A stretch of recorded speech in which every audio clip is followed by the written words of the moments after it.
जय हिंद दोस्तों। UP triple S C ANM की तैयारी का आज छठवां वीडियो है। आज की इस वीडियो में मैं मोस्ट इम्पॉर्टेंट टॉपिक के विषय में बात करने वाला हूं, जो है organization of SC, PSC, CSC और डीएच। देखिए, यह जो टॉपिक है आपके एग्जाम के लिए मोस्ट इम्पॉर्टेंट टॉपिक है, क्योंकि पिछली बार 2022 में जब आपका एएनएम का एग्जाम हुआ था उसमें इस टॉपिक से 3 प्रश्न पूछे गए थे और संभावना यह है कि आपका जो एग्जाम है इसमें भी 3 से 4 प्रश्न पूछे जा सकते हैं। इसलिए आप सभी लोग इस वीडियो को लास्ट तक अवश्य देखिएगा। इस वीडियो में जो लेटेस्ट डाटा आया है इंडियन पब्लिक हेल्थ सर्विस के अनुसार, जो गाइडलाइन आई है उसके तहत उसको एनालिसिस करके यह वीडियो बनाया गया है, यानी कि इसमें लेटेस्ट डाटा ऐड किया गया है और सारी जानकारी आपको इस वीडियो के माध्यम से दी जाएगी। इस वीडियो में मैं आपसे उपकेंद्र के विषय में बात करूंगा, यानी कि सब सेंटर के विषय में बात करूंगा, और सब सेंटर से संबंधित जितनी भी जानकारी है सब इस वीडियो में है कि सब सेंटर कितनी जनसंख्या पे खोला जाता है, अर्बन एरिया में क्या जनसंख्या होती है, समतल एरिया में, पहाड़ी एरिया में, उसके साथ साथ स्टाफ कितने होते हैं, ये सभी जानकारी आपको इस वीडियो में मिलने वाली है। तो आप सभी लोग इस वीडियो को लास्ट तक अवश्य देखिएगा। यदि आपको यह वीडियो अच्छा लगे तो आप सभी लोग इस वीडियो को लाइक कर सकते हैं, अपने दोस्तों के साथ इस वीडियो को शेयर करना ना भूलें। देखिए, आप देख रहे होंगे यहाँ पे आपके सामने 4 शब्द लिखे हुए हैं। एक आपका एससी लिखा हुआ है, एक आपका पीएचसी लिखा हुआ है, एक आपका सीएससी लिखा हुआ है, एक आपका डीएच लिखा हुआ है। सबसे पहले हम समझते हैं ये होता क्या है, इसका मतलब क्या होता है, इसका फुल फॉर्म क्या होता है। सारी चीजें आपको इस वीडियो में बताई जाएंगी। सबसे पहले आपके सामने लिखा हुआ है एससी। देखिए, एससी जो होता है वो होता है सब सेंटर। सब सेंटर का हिंदी में मतलब है उपकेंद्र। उसके बाद पीएचसी है। पीएचसी का जो मतलब होता है प्राइमरी हेल्थ सेंटर, यानी कि प्राथमिक स्वास्थ्य केंद्र होता है। उसके बाद सीएचसी आता है। सीएचसी का मतलब होता है कम्युनिटी हेल्थ सेंटर, यानी कि सामुदायिक स्वास्थ्य केंद्र। उसके बाद डीएच यानी कि डिस्ट्रिक्ट हॉस्पिटल, जिसे हम जिला अस्पताल कहते हैं। अब सबसे पहले हम यही समझते हैं कि ये जो चारों शब्द हैं ये एक दूसरे से लिंक हैं और ये एक दूसरे के लिए काम कैसे करते हैं। यहाँ पे अगर आप देखेंगे तो बेसिक जानकारी आपको यहाँ पे हो जाएगी। देखिए, सबसे पहले हम समझते हैं कि ये जो है सेंटर एक दूसरे से लिंक कैसे हैं। मान लीजिए एक रामू नाम का व्यक्ति है, इसकी तबीयत खराब हो जाती है। क्या होती है, इसको बुखार होता है, और बुखार जब होता है तो अपने नजदीक के पीएचसी पे जाकर के दिखाता है। अब जब पीएचसी पे जाएगा तो डॉक्टर साहब रहेंगे, अपनी भाषा में इसको दवाई देंगे। अब दवाई जब देते हैं डॉक्टर साहब तो इसकी तबीयत जो होती है आराम नहीं होता है। आराम नहीं होता है, उल्टा इसकी तबीयत और भी ज्यादा खराब हो जाती है। ये दोबारा अपने पीएचसी जाता है, पीएचसी पे दोबारा जाता है, प्राथमिक स्वास्थ्य केंद्र पे दोबारा जाता है और डॉक्टर साहब से कहता है मेरी तबीयत अभी सही नहीं हुई है और उल्टा और भी ज़्यादा तबीयत खराब हुई है। तो डॉक्टर साहब कहते हैं देखिए, मैं आपको और बड़े अस्पताल में भेज रहा हूँ, आप वहाँ पे जा करके अपनी इलाज करवाइएगा। तो पीएचसी वाले जो होते हैं वो अपना रेफरल कर देते हैं, और कहाँ पे करते हैं, सीएचसी पर। सीएचसी पे जब उनको रेफरल किया गया, अब सवाल आपके मन में ये आता है कि उनको सीएचसी पर ही क्यों किया गया रेफर। देखिए, मैं आपको बता दूं, जो सीएचसी होता है ये आपका फर्स्ट रेफरल यूनिट होता है। क्या होता है, फर्स्ट रेफरल यूनिट। आपको एक शब्द, एक प्रश्न यहां से भी बन सकता है कि आपकी जो चारों मैंने बताया इसमें आपकी फर्स्ट रेफरल यूनिट कौन सी है, तो आप क्या लगाएंगे, सीएचसी। ठीक है। अब सब सीएचसी पे रेफरल किया गया तो वहां पर भी इसको आराम नहीं हुआ, रामू को वहां पर भी इसकी तबीयत में सुधार नहीं हुआ, तो सीएचसी वाले क्या किए, उसको रेफर कहाँ कर दिए, डीएच यानी कि डिस्ट्रिक्ट हॉस्पिटल में। ठीक है। यहां पे आप समझ गए कि ये एक दूसरे से लिंक कैसे हैं। अब सबसे बड़ा सवाल ये आता है कि मान लीजिए कोई व्यक्ति है वो एससी पे है या फिर पीएचसी पर है, किसी पर भी है, अगर उसको रेफर किया जाता है, कहाँ पे किया जाता है, सीएचसी पर। और सीएचसी पर क्यों किया जाता है कि सीएचसी आपकी फर्स्ट रेफरल यूनिट होती है।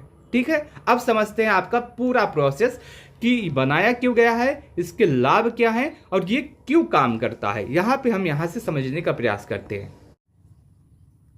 वीडियो में आगे बढ़ने से पहले मैं आप सबको एक जानकारी देना चाहता हूं। जानकारी यह है कि यदि आप सभी लोग UP triple S C ANM की तैयारी बहुत ही अच्छे तरीके से करना चाहते हैं और इस बार एएनएम में अपना जॉब लेना चाहते हैं, तो आप सभी लोग हमारे साथ पेड ग्रुप से जुड़ सकते हैं। पेड ग्रुप का जो फीस है वो सिर्फ और सिर्फ 500 रुपये है। इसी 500 रुपये में आपके एएनएम की पूरी तैयारी करवाई जाएगी। आपको टॉपिक वाइज वीडियो भी दिया जाएगा, उसका पीडीएफ भी दिया जाएगा, टॉपिक वाइज जो की पॉइंट है वो भी दिया जाएगा, आपका रिवीजन भी होगा, आपका क्विज भी होगा, टॉपिक वाइज क्विज भी लिया जाएगा। आपको मैं एक नमूना दिखाना चाहता हूं कि हमारे यहाँ पीडीएफ और वीडियो कैसे दिए जाते हैं। आप यहाँ तक अगर पहुंचे हैं तो आपने वीडियो भी देखा होगा। तो वीडियो इसी तरह से होता है, उसके बाद इसका जो पीडीएफ होता है वो इस तरह से होता है। आप पीडीएफ देख सकते हैं। प्रत्येक टॉपिक वाइज का जो पीडीएफ है वो इसी तरह से चित्र के आधार पे, जो आपका फिगर है उसके आधार पे दिया जाता है। और आपको ये आपका पूरा थ्योरी का पीडीएफ हो गया। और उसके बाद आपको यहाँ पे जो वन लाइनर टाइप के आते हैं, जो आपका की पॉइंट होता है, उसका भी पीडीएफ आपको दिया जाता है। यहाँ पे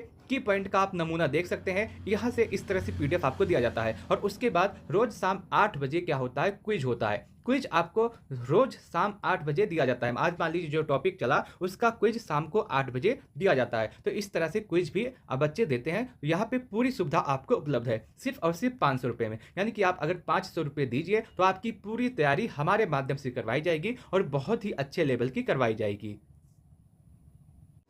देखिए, कोविड आने के बाद भारत सरकार ने इन सभी सेंटर को रिवाइज किया। ठीक है, कोविड से पहले काम चलता था, कोविड से पहले भी सारी संस्था थी, लेकिन कोविड के आने के बाद जब बहुत ज़्यादा हालत खराब हो गई सरकार की, तो इन सभी यूनिट को सरकार ने रिवाइज किया और 2022 में एक नई पॉलिसी बनाई। उस पॉलिसी का नाम क्या है, IPHS। अब यहां से हम समझने का प्रयास करते हैं। यहां से आपका समझने का प्रोसेस शुरू हो जाता है। अब आपके सामने एक प्रश्न ये आता होगा कि IPHS क्या है और ये गाइडलाइन क्या है जो भारत सरकार ने 2022 में जारी की थी। देखिए, IPH का जो फुल फॉर्म होता है वो इंडियन पब्लिक हेल्थ सर्विस होता है। क्या होता है, इंडियन पब्लिक हेल्थ सर्विस, भारतीय सार्वजनिक स्वास्थ्य सेवाएं। और ये क्यों जारी किया गया, जब कोविड आया था तो कोविड में हालत बहुत ज़्यादा खराब हो गई थी। तो इन सभी स्वास्थ्य केंद्र जो आपके हैं, इन सभी को और बेहतर करने के लिए और बेहतर सुविधा देने के लिए IPHS गाइडलाइन जारी की गई थी, जिसे हम इंडियन पब्लिक हेल्थ सर्विस कहते हैं। अब जब ये गाइडलाइन आई तो जितने भी आपके सेंटर थे उनको एक लेवल के अनुसार डिवाइड कर दिया गया। लेवल कैसा, तो लेवल 1 आपका बना, लेवल 2 आपका बना और लेवल 3 आपका बना। लेवल 1 में क्या आता है, लेवल 2 में क्या आता है, लेवल 3 में क्या आता है, यहां से हम जानने का प्रयास करते हैं। देखिए, जो लेवल 1 आपका होता है इसे हम प्राइमरी लेवल यानी कि प्राथमिक स्तर कहते हैं, प्राथमिक लेवल कहते हैं। लेवल 2 आपका हुआ इसे सेकेंडरी लेवल या द्वितीयक स्तर कहते हैं। लेवल 3 जो आपका होता है इसे तृतीयक स्तर कहते हैं। लेवल 1 में क्या होता है, लेवल जो आपका प्राइमरी स्तर है, जो आपका प्राथमिक स्तर है, उसमें आपके SC और PSC आते हैं।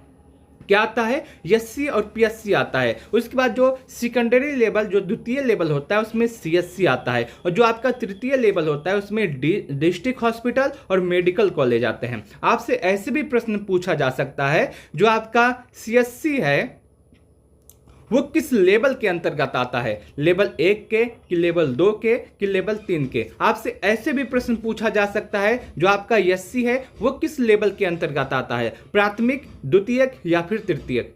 ठीक है, तो कुछ भी आपसे प्रश्न पूछा जा सकता है। अगर आप इस लेवल को समझे हैं तो आपका प्रश्न गलत नहीं होगा। ठीक है, अब ये जब गाइडलाइन आई, ये जो आपका लेवल बांटा गया है किस गाइडलाइन के अनुसार बांटा गया है, इंडियन पब्लिक हेल्थ सर्विस। और इंडियन पब्लिक हेल्थ सर्विस कब आया, 2022 में। ये गाइडलाइन कब आई, 2022 में। उसके बाद लेवल डिवाइड कर दिया गया और पहले लेवल में आपका SC और PSC आता है, दूसरे लेवल पे आपका CSC आता है, तीसरे लेवल पे आपका डिस्ट्रिक्ट हॉस्पिटल और मेडिकल कॉलेज आते हैं। ठीक है, अब यहां पे हम समझते हैं, शुरुआत करते हैं आपका पूरा समझने का। सबसे पहले हम समझेंगे सब सेंटर को, SC को, जिसे हम उप स्वास्थ्य केंद्र या उप केंद्र भी कहते हैं। सबसे पहले हम इसी को समझने का प्रयास करते हैं। देखिए, जो आपका सब सेंटर होता है ये आपका ग्रामीण स्तर पे खोला जाता है और ग्रामीण स्तर पे जो सबसे छोटा केंद्र होता है वही आपका सब सेंटर होता है। ठीक है, यहाँ पे हम फिर से एक बार देखते हैं। देखिए, जो सब सेंटर होता है आपका, जो उप केंद्र होता है, यह ग्रामीण स्तर पर स्वास्थ्य सेवा को देता है। ठीक है, उसके बाद यह स्वास्थ्य सेवाओं का अंतिम केंद्र या सबसे छोटा केंद्र होता है। आप देखें, जो आपका सब सेंटर होता है इससे छोटा तो कुछ नहीं होता, ये सबसे छोटे स्तर पे होता है, ये इसीलिए इसको कहते हैं सबसे छोटा केंद्र होता है।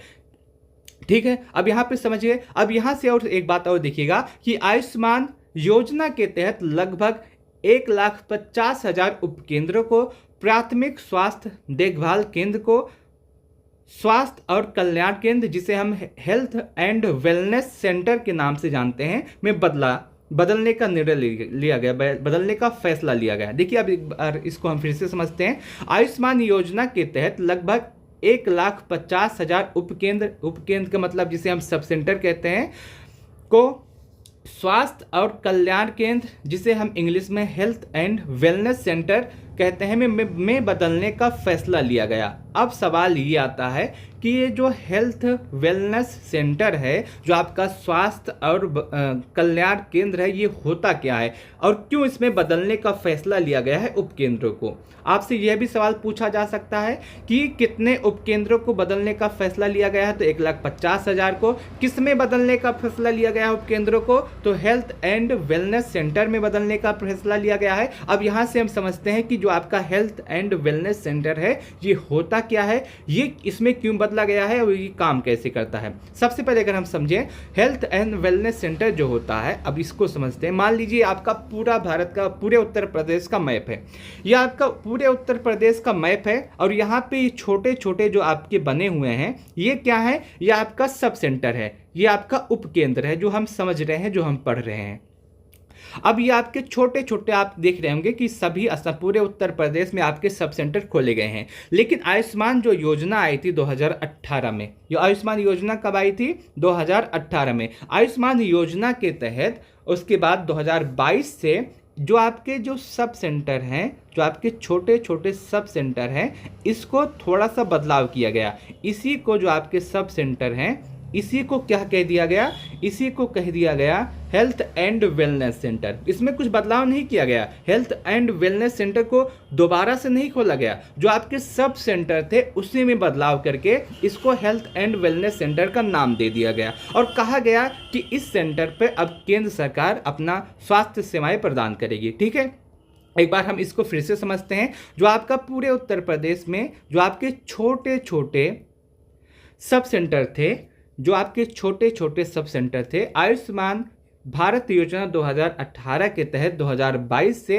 इन सभी सेंटर में थोड़े से बदलाव किए गए और इसको थोड़े से बदलाव करने के बाद इन सभी का जो नाम है उसको क्या नाम दे दिया गया, इसी सब सेंटर को कहा जाने लगा हेल्थ एंड वेलनेस सेंटर। और इसका जो केंद्र सरकार इस पर देखभाल करेगा, केंद्र सरकार अपनी स्वास्थ्य योजनाएं इस पर लागू करेगा। अब यहाँ पे हम समझ गए, यहाँ पे एक लाइन हम समझ गए जो हमने आपको बताया था कि आयुष्मान योजना के तहत लगभग 1,50,000 उपकेंद्रों को, प्राथमिक स्वास्थ्य देखभाल केंद्रों को स्वास्थ्य और कल्याण केंद्र यानी कि हेल्थ एंड वेलनेस सेंटर में बदलने का फैसला लिया गया है। ठीक है, मैंने आपको बता दिया हेल्थ एंड वेलनेस सेंटर क्या है। हेल्थ एंड वेलनेस सेंटर को जो आपका है यही सब सेंटर है और इसी सब सेंटर में थोड़े से बदलाव करके हेल्थ एंड वेलनेस सेंटर खोला गया है। अब एक सवाल ये आता है कि जब आपका हेल्थ एंड वेलनेस सेंटर आया है, इसको खोला गया है, तो इसमें पोस्ट कौन होगा, इसमें किसको पोस्ट किया जाएगा। देखिए इसके लिए जो आपका हेल्थ एंड वेलनेस सेंटर है, इसमें जो आपका CHO होता है, CHO जिसे हम कम्युनिटी हेल्थ ऑफिसर कहते हैं, इसी को आपका इसको पोस्ट किया जाता है और यही आपका इसमें अधिकारी होता है सबसे बड़ा। ठीक है, यहाँ तक हम समझ गए। अब हम समझते हैं कि जो आपका सब सेंटर है वो कितनी पॉपुलेशन पे खोला जाएगा और उसके बाद इसमें स्टाफ कौन कौन से होंगे। देखिए अगर हम ओपन करने की बात की जाए कि कितने जनसंख्या पे सब सेंटर खोला जाता है, उसको हम समझते हैं। देखिए सब सेंटर की अगर हम बात करते हैं और इसके पॉपुलेशन की बात करते हैं, देखिए जो सब सेंटर होता है वो 2 कैटेगरी इसमें है। एक आपका समतल स्तर पे जो आपका मैदानी भाग है, एक आपका पहाड़ी क्षेत्र पर जहाँ पे बहुत ज़्यादा पहाड़ हैं। देखिए जो समतल क्षेत्र होते हैं, मान लीजिए जैसे आपका उत्तर प्रदेश हुआ, जिस उत्तर प्रदेश में अगर हम बात करें जैसे लखनऊ हुआ, यह समतल क्षेत्र है। और उसके बाद अगर पहाड़ी क्षेत्र की बात करें, जैसे आपका हिमाचल प्रदेश हुआ, जम्मू कश्मीर हुआ, या आपके पहाड़ी क्षेत्र हैं। तो यहाँ पे दोनों स्थान पे जो आपकी इसमें जनसंख्या है ओपन करने की वो अलग अलग होती है। जैसे आपका जो समतल क्षेत्र है, जैसे आपका उत्तर प्रदेश हुआ, इसमें अगर 5,000 जनसंख्या है तो उस पर एक आपका सब सेंटर खोला जाएगा। लेकिन जो पहाड़ी क्षेत्र है उस पर आपके 3,000 जनसंख्या पे आपका सब सेंटर खोला जाएगा। ठीक है, यहाँ से आप बात समझ गए। एक बार इसको फिर से समझिएगा कि जो सब सेंटर खोला जाता है वो समतल क्षेत्र और पहाड़ी क्षेत्र पे अलग अलग जनसंख्या के लिए ओपन किया जाता है। समतल क्षेत्र की जो जनसंख्या होती है वो आपकी 5000 पे होती है और जो पहाड़ी क्षेत्र की जनसंख्या होती है वो 3000 पे होती है। ठीक है, यहाँ से आप बात समझ गए। अब आगे बढ़ते हैं, इसमें स्टाफ की बात करते हैं कि स्टाफ कौन कौन से होते हैं। देखिए, स्टाफ की अगर हम बात करें तो मैंने आपको अभी बताया, एक आपका हेल्थ एंड वेलनेस सेंटर होता है, एक आपका सब सेंटर होता है। जब हेल्थ एंड वेलनेस सेंटर को ओपन किया गया है तो जाहिर सी बात है इसमें कुछ अलग अलग स्टाफ होंगे, इसमें कुछ बेहतर के लिए स्टाफ होंगे, क्योंकि ये केंद्र सरकार की तरफ से देखभाल इसमें की जाती है, तो जाहिर सी बात है कि इसमें बेहतर सुविधा आपको दी जाएगी। और जो सब सेंटर है इसमें भी आपके स्टाफ कुछ ना कुछ होंगे। तो दोनों स्टाफ के विषय में हम बात करते हैं। सबसे पहले हम सब सेंटर के विषय में बात करते हैं। जो आपका सब सेंटर होता है इसमें मुख्यतः 2 स्टाफ होते हैं। कौन कौन से होते हैं? एक आपका एएनएम होता है और एक आपका MPW, यानी कि जिसे हम मल्टीपर्पज हेल्थ वर्कर कहते हैं, मल्टीपर्पज हेल्थ वर्कर फीमेल। इसमें एक स्टाफ ये होता है। तो सब सेंटर जो होता है उसमें 2 स्टाफ होते हैं, एक आपका एएनएम होता है और एक आपका multipurpose health worker female. 2 staff इसमें सब सेंटर में होते हैं। उसके बाद अब आता है हेल्थ एंड वेलनेस सेंटर। अगर हेल्थ एंड वेलनेस सेंटर की बात करें तो इसको 2 भागों में डिवाइड किया गया है। एक आपका शहरी के लिए हेल्थ एंड वेलनेस सेंटर, एक आपका ग्रामीण के लिए हेल्थ एंड वेलनेस सेंटर। देखिए, जो शहरी है उसको अर्बन हेल्थ वेलनेस सेंटर कहा जाता है और जो ग्रामीण है उसको rural health and wellness centre कहा जाता है। अब सबसे पहले हम देखते हैं अर्बन के विषय में। जो अर्बन, जो आपका शहरी हेल्थ एंड वेलनेस सेंटर होता है उसमें स्टाफ की बात करें तो इसमें 3 स्टाफ होते हैं। एक आपका मेडिकल ऑफिसर जिसे हम चिकित्सक अधिकारी कहते हैं, एक होता है। उसके बाद स्टाफ नर्स एक होता है और उसके बाद मल्टीपर्पज हेल्थ वर्कर एक होता है। 3 स्टाफ होते हैं। और उसके बाद ग्रामीण की बात करें, हेल्थ एंड वेलनेस सेंटर ग्रामीण के विषय में बात करें तो इसमें भी आपके 3 स्टाफ होते हैं। कौन कौन सा होता है? एक आपका CHO होता है जो मैंने आपको अभी बताया। उसके बाद एक आपका मल्टीपर्पज हेल्थ वर्कर मेल होता है, एक आपका मल्टीपर्पज हेल्थ वर्कर फीमेल होता है। इसमें भी 3 स्टाफ होते हैं। लेकिन जो आपका सब सेंटर होता है इसमें 2 स्टाफ होते हैं, एक आपका एएनएम होते हैं, एक आपका मल्टीपर्पज हेल्थ वर्कर फीमेल होते हैं। 2 स्टाफ इसमें होते हैं। एक बार हम इसको पूरे को और एक बार समझते हैं जनसंख्या से। ठीक है, सब सेंटर जो जनसंख्या की बात करें कि कितनी जनसंख्या सब सेंटर होते हैं तो ये अलग अलग होता है। पहाड़ी क्षेत्र पे जनसंख्या अलग होती है, ग्रामीण क्षेत्र पे इसकी जनसंख्या अलग होती है। अगर पहाड़ी क्षेत्र पे बात करें तो 3000 पे आपकी होता है एक सब सेंटर और समतल की बात करें तो 5000 पे सब सेंटर होता है। उसके बाद स्टाफ की बात करें तो स्टाफ आपका अलग अलग होता है।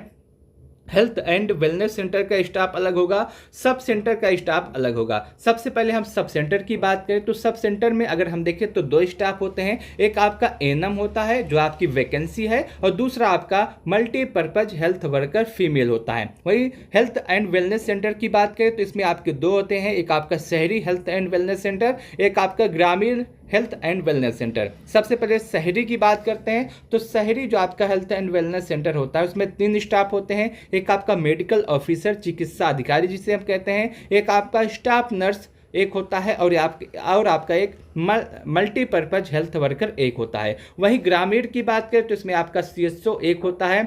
उसके बाद मल्टीपर्पज हेल्थ वर्कर मेल एक होता है और मल्टीपर्पज हेल्थ वर्कर फीमेल एक होता है। ठीक है, यहाँ से आप पूरी बात समझ गए हैं। और एक इम्पॉर्टेंट बात और यहाँ पे आप नोट कर लीजिएगा या आप इस पे स्टार लगा लीजिए, मोस्ट इम्पॉर्टेंट यहाँ पे ये टॉपिक है, यहाँ से आपके प्रश्न पूछे जा सकते हैं। अगर एएनएम की बात करें, एएनएम की बात करें तो ग्रामीण क्षेत्र पर 50,000 जनसंख्या पे एक एएनएम निर्धारित किया गया है और शहरी क्षेत्र पे 10,000 जनसंख्या पे एक एएनएम। वहीं आशा की बात करें तो ग्रामीण क्षेत्र में 1,000 जनसंख्या पे एक आशा और वहीं शहरी क्षेत्र पे 2,000 जनसंख्या पे एक आशा। ठीक है, यहाँ तक आप पूरी बात समझ गए। एक बार हम इसको फिर से दोबारा से देखने का प्रयास करते हैं। देखिए, दोबारा से अगर हम समझें तो आपका ऑर्गेनाइजेशन APSC, PSC, CSC और DH की बात हो रही थी आज की इस वीडियो में और मैंने आपको सबका फुल फॉर्म बता दिया और मैंने आपको यह भी बता दिया कि जो आपका CSC होता है ये आपका फर्स्ट रेफरल यूनिट होता है। चाहे आपका PSC से कोई रेफर किया जाता है, चाहे आपका सब सेंटर से कोई रेफर किया जाता है तो पहली बार CSC पर ही जाता है। अब CSC CSC पर ही क्यों जाता है? क्योंकि यहाँ पे आपके डॉक्टर होते हैं जो देखभाल करने के लिए होते हैं। PSC का जो फुल फॉर्म है प्राइमरी हेल्थ सेंटर है, CSC का कम्युनिटी हेल्थ सेंटर है और डिस्ट्रिक्ट हॉस्पिटल आपकी बात होता है। उसके बाद आपका आया था एक गाइडलाइन जिसे हम इंडियन पब्लिक हेल्थ सर्विस कहते हैं। 2022 में यह गाइडलाइन जारी की गई थी और 2022 में जब यह गाइडलाइन आया था तो सभी सेंटर को अलग अलग लेवल में डिवाइड कर दिया गया। लेवल 1 में आपका SC और PSC आते थे, लेवल 2 में आपका CSC और लेवल 3 में आपका डिस्ट्रिक्ट हॉस्पिटल और मेडिकल कॉलेज आते थे।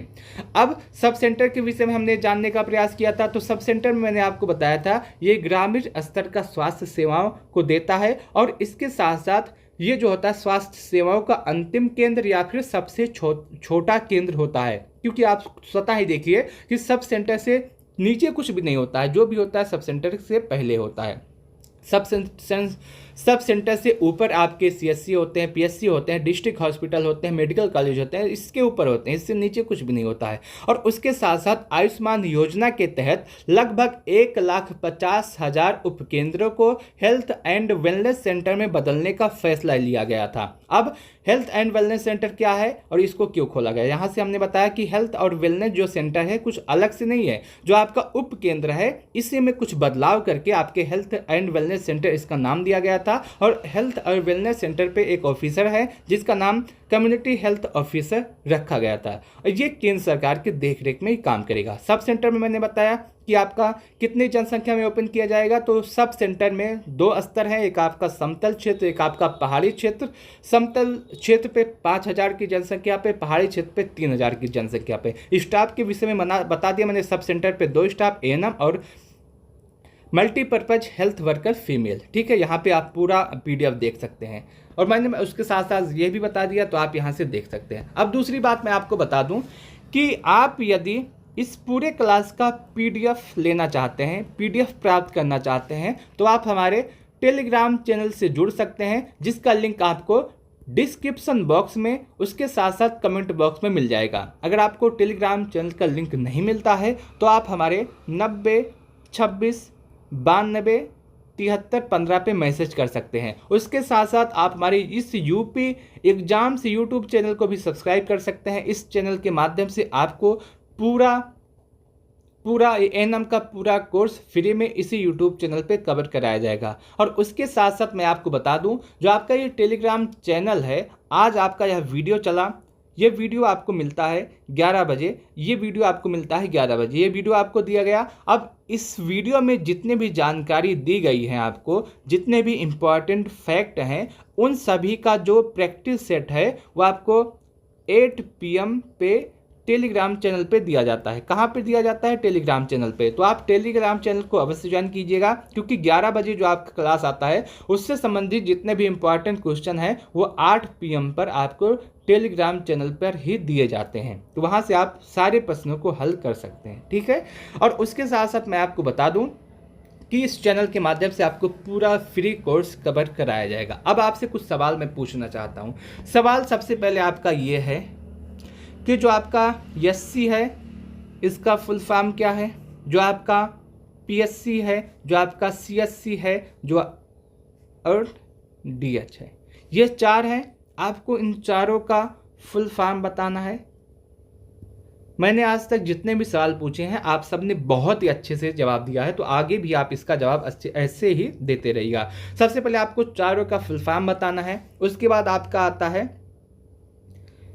कि मैंने आपको बताया आयुष्मान भारत योजना के विषय में। तो ये कब शुरू हुआ था? हेल्थ सर्विस, IPHS का फुल फॉर्म, और ये कब आया?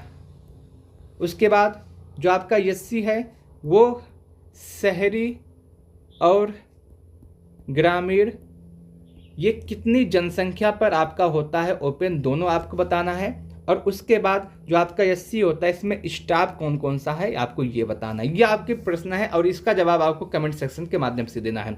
सबसे पहला सवाल ये है कि SC, PSC, CSC, DH का आपको फुल फॉर्म बताना है। उसके बाद जो आयुष्मान भारत योजना है ये कब आया था और जो आपका इंडियन पब्लिक हेल्थ सर्विस है इसका फुल फॉर्म क्या है और कब ये आपका शुरू हुआ था। उसके बाद जो आपका सब सेंटर है ये शहरी क्षेत्र पे कितनी जनसंख्या में ओपन किया जाता है, ग्रामीण क्षेत्र में कितनी जनसंख्या पे ओपन किया जाता है। सॉरी, ये शहरी नहीं होगा, ये आपका पहाड़ी होगा, पहाड़ी क्षेत्र पे कितनी जनसंख्या पे ओपन किया जाता है। उसके बाद सब सेंटर जो आपका इसमें स्टाफ कितने होते हैं। इन सभी सवालों का जवाब आपको कमेंट सेक्शन के माध्यम से देना है। मैं उम्मीद करता हूं कि आपको यह वीडियो अच्छा लगा होगा। अगर आपको वीडियो अच्छा लगा हो तो आप इस वीडियो को लाइक कर सकते हैं, हमारे यूट्यूब चैनल को सब्सक्राइब कर सकते हैं, क्योंकि